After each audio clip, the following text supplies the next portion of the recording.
Walaupun sekarang ponsel black market atau gak resmi itu nggak gampang dibeli kayak dulu ya karena masalah IMEI, tapi masih ada yang cari ponsel kayak gini. Alasannya simpel ya, karena masih banyak ponsel yang bagus tapi gak masuk ke Indonesia ya, kayak Lenovo Legion, terus tuh Sony, seri OnePlus, dan masih banyak lagi. Atau alasan kedua, pengen beli lebih cepat. Katakanlah ada iPhone seri baru, terus tuh dirilis dan dijual, pasti yang resmi ke Indonesia tuh ya datangnya agak belakangan dibandingkan yang gak resmi, kayak gitu.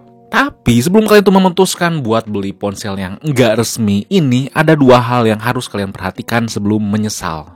Oke, di sini Fadil langsung aja kita bahas.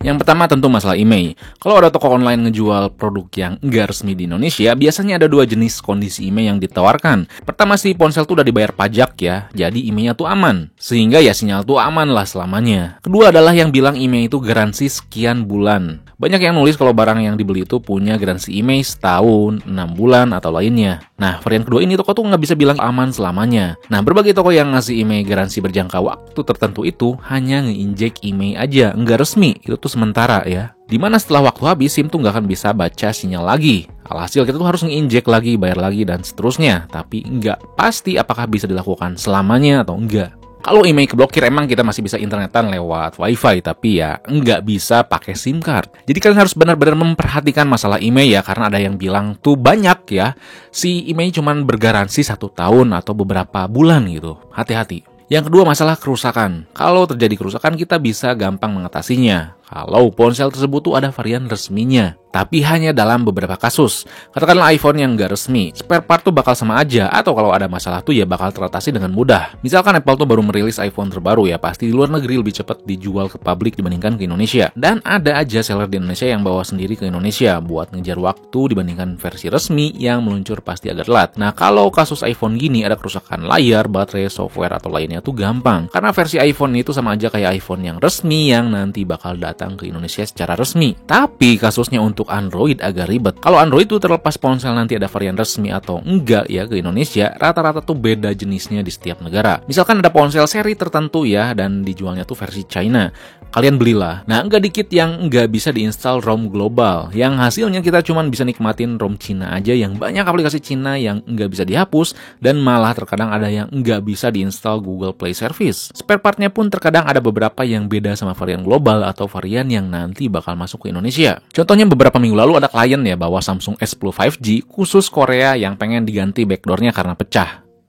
Secara fisik itu tuh mirip banget ya, kayak Samsung S10 atau bahkan S10 Plus. Tapi begitu kita coba ganti si backdoornya pakai spare part S10 atau S10 Plus, itu tuh nggak bisa. Walaupun emang sekilas tuh ya sama aja. Atau juga ada kasusnya orang yang beli Oppo versi China, pengen diubah ya ROM-nya dari China ke global, itu tuh nggak bisa. Karena walaupun spesifikasi dan bentuk tuh sama banget, sistem di dalamnya tuh beda gitu. Nggak bisa dipaksa dimasukin. Yang lebih parah atau ribet lagi kalau misalkan kita tuh beli ponsel yang cuman diluncurin di region tertentu aja. Yang lebih ribet lagi ada yang bawa Lenovo Legion Y90.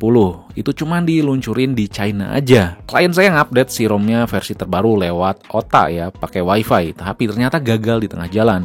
Akhirnya ponsel tuh bootloop mentok di logo nggak mau nyala. Nah, masalahnya karena ponsel baru, lalu Lenovo tuh belum ngerilis ROM atau software resmi ke publik buat diinstal ulang sendiri, si ponsel tuh ya nggak bisa nyala.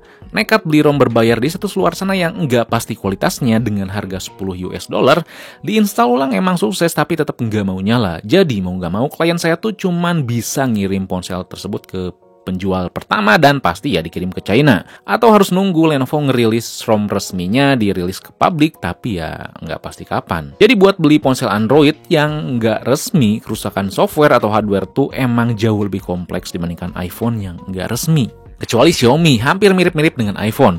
Kalau ada model yang ada versi China dan versi globalnya, kalau misalkan kalian tuh beli yang gak resmi, yang versi China, nah pasti bisa diinstal versi ROM globalnya. Emang agak ribet ya, tapi masih bisa terlaksanakan dibandingkan Android lain yang banyak versi Cina atau versi Jepang, tapi nggak bisa diinstal ROM global. Kadang kalaupun ada yang bisa, pasti ada fungsi yang nggak jalan. Tapi kalau di Xiaomi tetap aman. Termasuk spare partnya juga sama. Kalau misalkan ya si Xiaomi tuh ada versi Cina dan global, nggak cuma region Cina aja. Dan kalian harus terima hal ini ya, karena masih banyak yang kalau misalkan si ponsel nggak resmi tuh banyak masalah, tapi malah langsung nyalahin si tokonya, langsung si sellernya. Padahal ya ada kondisi yang harus kita tahu sebelum kita beli gitu. Nggak semuanya atau nggak sepenuhnya salah penjual. Apalagi kalau misalkan kondisi ponsel tuh rekondisi ya, kalian tuh emang harus hati-hati ya. Di mana ya rekondisi itu ya artinya barang sempet rusak terus tuh dibenerin tapi QC itu nggak pasti ya, kemungkinan si kerusakan kedepannya bakal lebih besar dibandingkan second yang emang nggak rekondisi. Jadi gitu aja video kali ini, dan di video kali ini bukan maksa kalian jangan beli ponsel yang nggak resmi, tapi ngasih tahu kalian pahitnya tuh gimana gitu, karena nggak dikit yang masih pengen manisnya doang dan nggak mau tahu gimana nanti ke depannya kalau misalkan ada masalah. Oke, sekian saja video kali ini. Kalau misalkan ada yang ingin tanyakan, kalian bisa tulis komen di bawah, dan jangan lupa juga buat like, share, subscribe, fix me, lalu nyalain lonceng notifikasinya biar gak ketinggalan video berikutnya. Oke, di sini Fadil, peace out.